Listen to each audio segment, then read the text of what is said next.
Então vamos entrevistar aqui a Séries. Muito bem-vinda, Séries, tudo bem? Tudo bem, bom dia. Obrigada pelo convite, pessoal.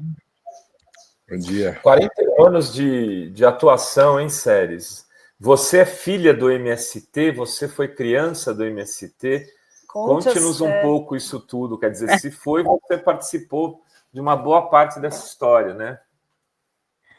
Vim muito jovem para o MST, mas não nasci no MST, não. Sou fruto já de uma segunda geração do movimento, porque hoje a gente está trabalhando com isso, né? A gente já tem os nossos pioneiros aqui que seguem organizando, estão nas fileiras do nosso movimento desde 41 anos, temos uma geração intermediária aí que se forjou nos últimos 20, 30 anos, e a gente já tem uma geração nova, ficando aí a nossa juventude já assumindo os postos de comando, então eu estou nessa geração intermediária. Vim ali ao redor dos 18, 20 anos para o movimento, e agora, muito pertinho do MST, eu completo 41 também, então eu tenho a mesma idade do MST, ele fez aniversário ontem, eu faço daqui a 9 dias. E conta como que está sendo essa celebração, vocês estão indo para Belém, onde vai ter uma eleição da nova direção, conta como que é esse momento de 41 anos.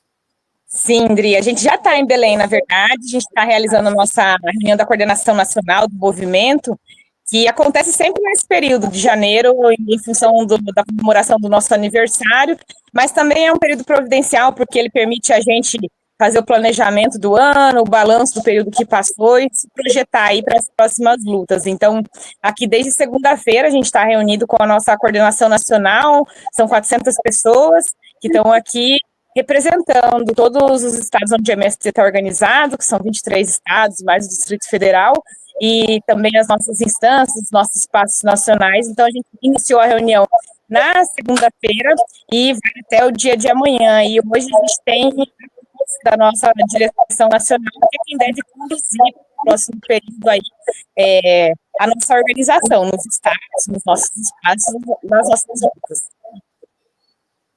Tá picotando um pouco o teu microfone, eu acho, teu som, Sérgio. Eu não sei se você está usando o celular, se você está usando o computador. O celular, não sei o que será. Tá, vamos continuar.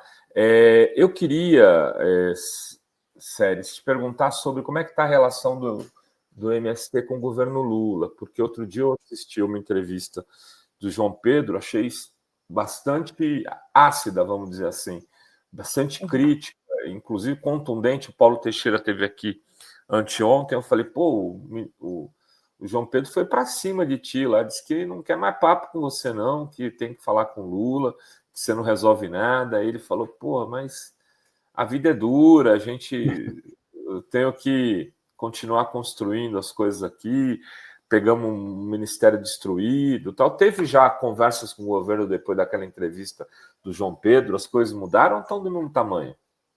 A gente segue muito nesse ritmo, nesse passo lento do governo, né, Renato? É uma expectativa que a gente tinha com a reforma agrária e com o governo como um todo, de que pudesse não só restabelecer políticas, mas reverter esse processo, de fato, de muita destruição e de desestruturação da sociedade do Estado brasileiro durante o governo Lula, mas o que a gente tem vivenciado, não só no campo, mas na cidade também, para as políticas de governo, essa morosidade, essa dificuldade de se recompor, e para nós, no caso da reforma agrária, isso tem sido muito impactante, porque a gente está iniciando o terceiro ano de governo efetivamente com nenhuma entrega. Então, até agora, a gente não conseguiu colocar a reforma agrária num ritmo de entregas, de prioridades do governo federal.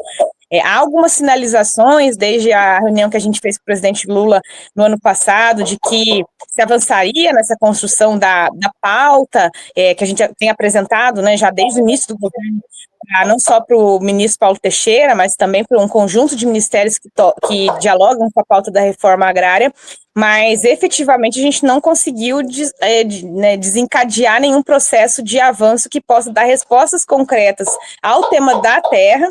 Hoje, pelos próprios dados do INCRA oficiais, são mais de 100 mil famílias acampadas. A gente estima que iniciou o governo Lula com pelo menos 60 mil famílias acampadas nos acampamentos do MST, então esse número já veio crescendo ao longo desses anos. Esse retorno para as famílias assentadas, que também há anos sofrem com essa desestruturação das políticas públicas para a agricultura familiar e para a reforma agrária, não tem uma chave virada nesse sentido, bem como as demais políticas que integram aí o tema do desenvolvimento integral dos territórios, da cultura, da educação no campo. Então, tem sido muito frustrante, é verdade, a gente chegar, né, ao final desses já 2 anos e agora iniciar um 3º ano sem retornos. Estamos, obviamente, com uma expectativa de retorno breve, de uma reunião de trabalho com o presidente Lula, que no nosso entendimento é quem pode e deve comandar esse processo por dentro do governo, porque definitivamente o MDA tem demonstrado muita limitação nesse sentido, e para que a partir desse retorno com o presidente Lula a gente possa alcançar aí respostas concretas e entregas para o campo e para a reforma agrária em especial. Ô, Séries, eu, em muitos canais assim da mídia tradicional que eu atuo, sempre a percepção alocada pela extrema-direita, que é aquela percepção que é construída, eu chamo isso de sequestro da cognição pública, eles construíram uma imagem negativa do MST. E aí eu fico sempre com uma dificuldade imensa discutindo, mostrando as ações que o MST faz, a questão dos alimentos orgânicos, das pequenas propriedades. Eu queria que você desse uma atualizada ao público em geral sobre o que é o MST em 2025. Quais são as principais atividades do MST, além de defender, obviamente, a reforma agrária e tudo que defende, como é que o MST vive essas pequenas comunidades agrícolas, a venda desses produtos, os pequenos mercados? Conta para a gente como é que é o MST 2025. Legal, Felipe, é o mesmo MST de 84, veio acumulando um conceito, uma concepção teórica e prática de reforma agrária.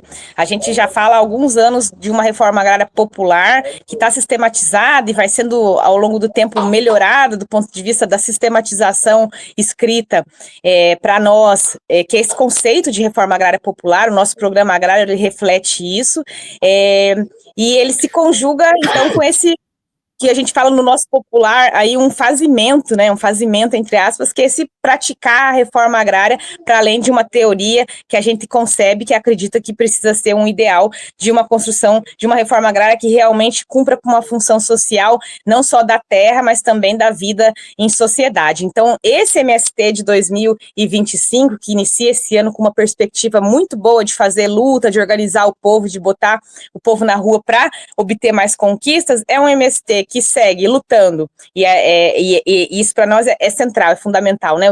Lutando pela terra, na luta pela terra no Brasil, porque para nós a questão agrária é uma questão central de concentração e de geração de desigualdades no nosso país, desde o início da nossa história. Então, esse tema da luta pela terra e da luta pela reforma agrária para nós segue na centralidade do enfrentamento ao latifúndio, do enfrentamento do projeto do capital na agricultura, que é o agronegócio que hoje hegemoniza. E esse enfrentamento a gente entende que precisa ser feito também com proposição, com alternativas, não só teóricas também, mas concretas. Então, na nossa concepção de reforma agrária popular, e o nosso programa agrário traz isso, esse elemento cada vez mais claro para nós, que tem sido também essa ponte para com esse diálogo com a sociedade, que é o foco na produção de alimentos saudáveis, com base na agroecologia, na cooperação, na incorporação dos diferentes sujeitos e sujeitas na construção dessa luta e desses processos, é fundamental. A gente construir um lugar bom para viver no campo e na cidade, a gente construir um jeito novo de se relacionar com as pessoas, com a natureza,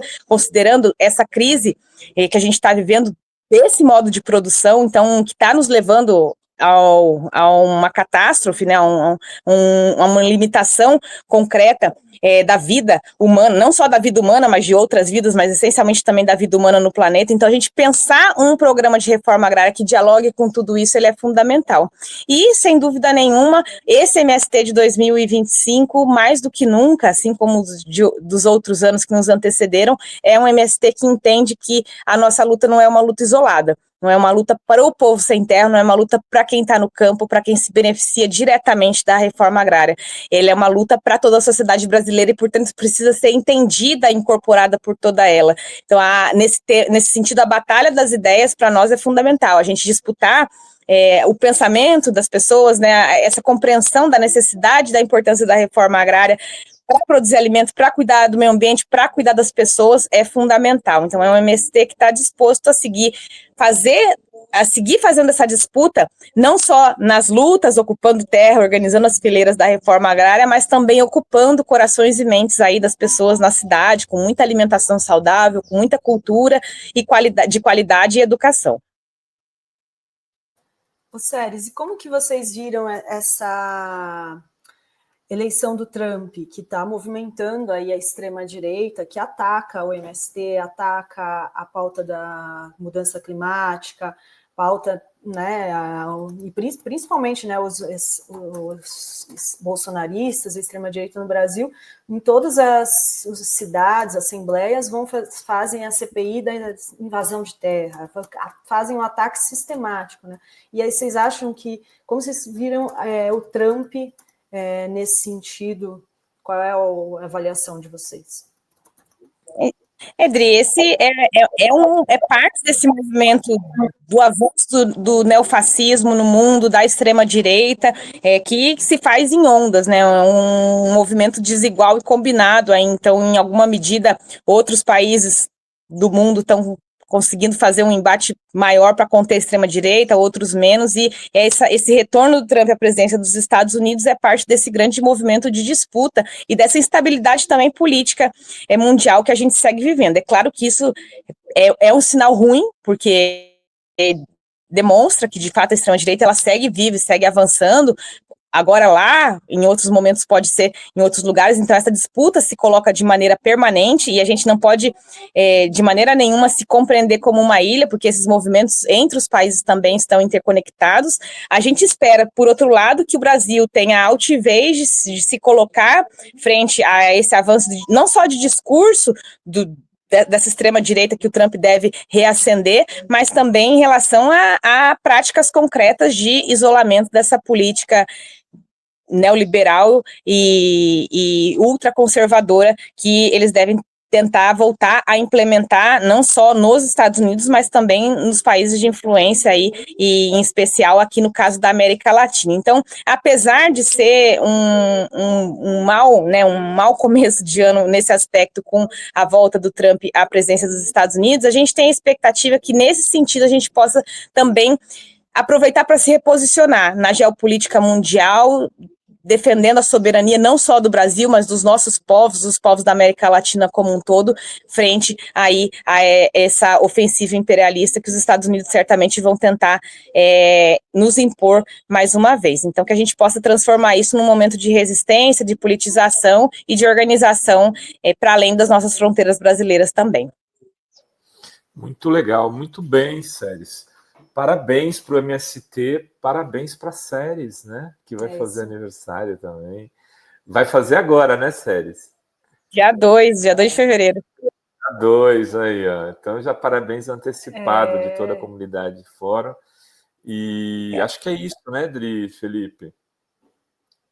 Muito bem, muito obrigada pela entrevista aqui hoje e vamos continuar acompanhando. Hein? Volte sempre, Séries. A gente vai te chamar, tá? Obrigada, gente. Obrigada pelo convite. E a gente segue firmes aí nas lutas. A gente espera que 2025 seja um ano de muita luta, mas também de muita colheita. É isso aí. Obrigada, Séries. Obrigado.